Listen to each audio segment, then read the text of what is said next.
Time for Money Mondays. Here on Wake Up with Peter Fraser, certified financial planner with Credential Q-Trade Securities here in Ottawa, and the Alterna Wealth Management Group here in Ottawa as well. Good morning, Peter. Good morning, Rob. And today we're talking about retirement. Don't call it retirement. Call it post-work life. Call it a number of things, but no less than Serena Williams, who at the ripe old age of 41 named herself among many these days who don't like that term, just as you pointed out. In fact, she says, I've never liked it. Doesn't feel like a modern word. But it's interesting that she's not the only one, it seems, because many are seeking a more modern version of this post-work life. And they are tossing terms like retirement and equating it as they do with kind of a baggage and outdated imagery that they'd like to leave behind. So I thought we could look at an interesting study that confirms this very thing by Edward Jones.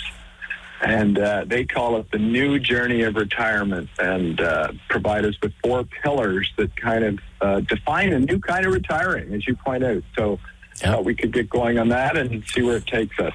Sure thing. The 4 pillars of the new retirement. Number 1 is health, Peter. Yeah. Number 1 is health. Yeah. So 91% of Canadians older than 50 strongly agree that being healthy and in good health means they'll be able to do what they want. So they're increasingly doing something about it. And that, I think, sort of transcends the whole cohort these days. We don't need to get much more encouragement than to look around at what some of the infrastructure options are and how we could do our part to avoid those. So that's pillar number 1, health. Pillar number 2 to this group is family. And interestingly, family remains the greatest source of satisfaction, of two-way support, and of purpose. So that's really kind of rocketed to the top of the list, or close to the top of the list, in a way that I haven't seen it before. But I noted that two-way support is prioritized in obviously the traditional not becoming a burden to my children, but at the same time there's overt plans to offer support to my children in this stage of life, and that gets woven into how I'm going to be, quote, retired. So sometimes that's financial support, but financial support, and other times it's, making contributions to your family in a planned capacity for this stage of life. The third part may come as no surprise, but increasingly it's called purpose. And the fact is that many Canadians already in retirement indicate that they struggle to find purpose. So increasingly, the sort of next gen of people transitioning to the third period plan to keep learning. I think they're identifying that continuation in that area, growing at this stage of life, actively pursuing things that offer them a sense of meaning and fulfillment, including, Rob, I'll add work.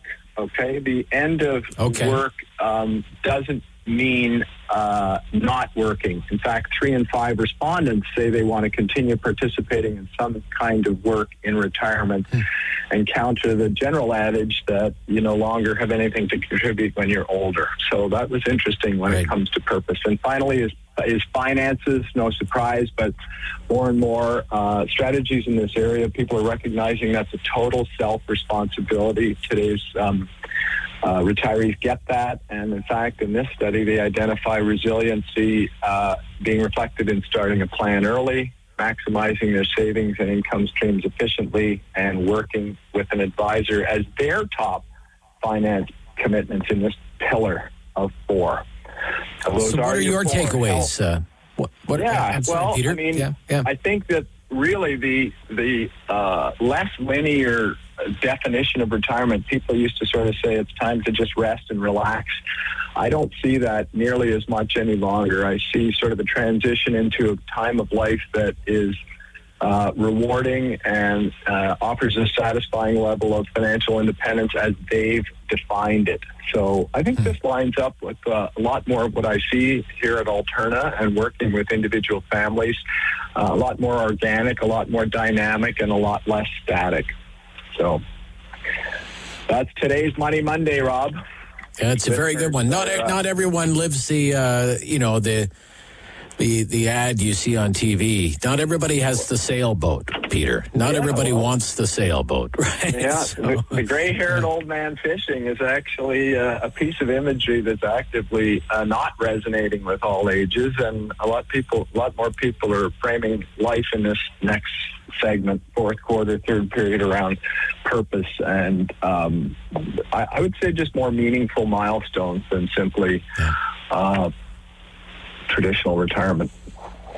So the studies. So listeners, if Money Mondays at Alterna.ca. I'm sorry. Yeah. Go ahead. I was just going to say, listeners, if you want to reach out to Peter and ask him about anything that you've heard today or in previous Money Monday segments, it's Money Mondays at Alterna.ca. Money Mondays at Alterna.ca. And we'll speak to you next week, Peter, as the year winds down. Thank you so much. Thank you, Rob. Yeah, that's Peter Fraser from Credential Q Trade Securities, Credential Q Trade Securities, Alterna Wealth Management.